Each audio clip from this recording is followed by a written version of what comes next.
Hello students, आज हम करेंगे उत्साह कविता जो कवि निराला जी की है। उन्होंने इस कविता में बादलों को संबोधित किया है क्योंकि वो बादलों को क्रांति का प्रतीक मानते हैं, इसलिए हम इसे एक आह्वान गीत भी कहते हैं। देखें, बादल गरजो घेर घेर घोर गगन धाराधर ओ, ललित ललित काले घुंघराले बाल कल्पना कैसे पाले, विद्युत छवि उर्मे कवि नव जीवन वाले, वज्र छिपा नूतन कविता फिर भर दो बादल गरजो। कवि कहता है कि बादल तुम गरजो। कवि को बादलों की गर्जना बहुत प्रिय है, इसलिए बार बार कविता में वो कह रहा है कि बादल तुम गरजो, घेर घेर घेरना घेर लेना, घोर घोर मैंने भयंकर, गगन मैंने आकाश, आकाश को तुम अपनी घोर भयंकर गर्जन से घेर लो। धाराधर ओ बादलो, ओ बादलो तुम अपनी भयंकर गर्जन से पूरे आकाश को घेर लो।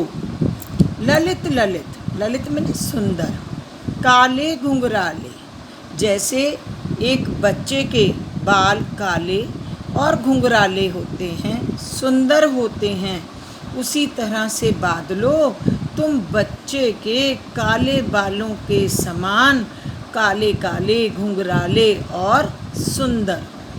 कैसे पाले, कैसे मतलब के समान, और तुम कल्पना के समान, कल्पना जितनी विस्तारित होती है, फैली हुई होती है, उसी के समान तुम विस्तारित हो, घने हो, बहुत अच्छे।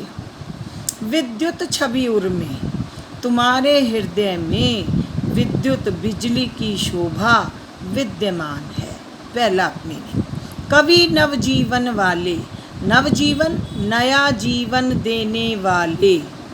एक तरफ से इसके दो मीनिंग हैं। एक तो बादलों को कवि कह रहा है कि तुम्हारे हृदय में विद्युत की आभा विद्यमान है, जैसे बिजली कड़कती है, गर्जन पैदा होती है, लोगों में क्रांति की भावना पैदा होती है, उसी तरह से ओ कवि नवजीवन देने वाले, तुम लोगों को नया जीवन देने वाले हो। कैसे? कवि जो कविता लिखता है उस कविता के माध्यम से लोगों में वीरता, ओजता और उत्साह की भावना पैदा होती है।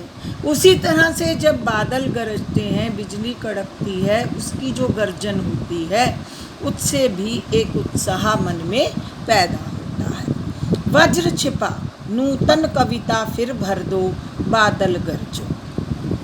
एक तरफ तो कवि को कह रहे हैं कि तुम नूतन कविता, नई कविता के माध्यम से लोगों में उत्साह की भावना को भर दो। बादलों तुम गरजो, और वज्र छिपा तुम अपने अंदर वज्र को छिपाकर बिजली की चमक को छिपाए हुए हो, जिसके कारण लोगों के अंदर तुम क्रांति की भावना को पैदा कर दो। बादल गरजो, बादल तुम गरजो। विकल विकल उन्मन थे उन्मन, विकल विकल व्याकुल परेशान, उन्मन उदास।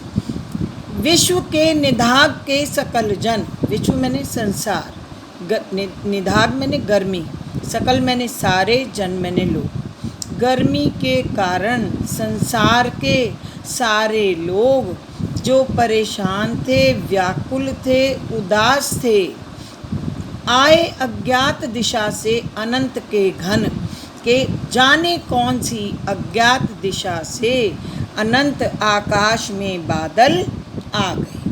तप्त धरा, तप्त मैंने तपती हुई, गर्मी से जो व्याकुल थी धरा, जो परेशान थी धरा, जल से फिर शीतल कर दो बादल गरजो।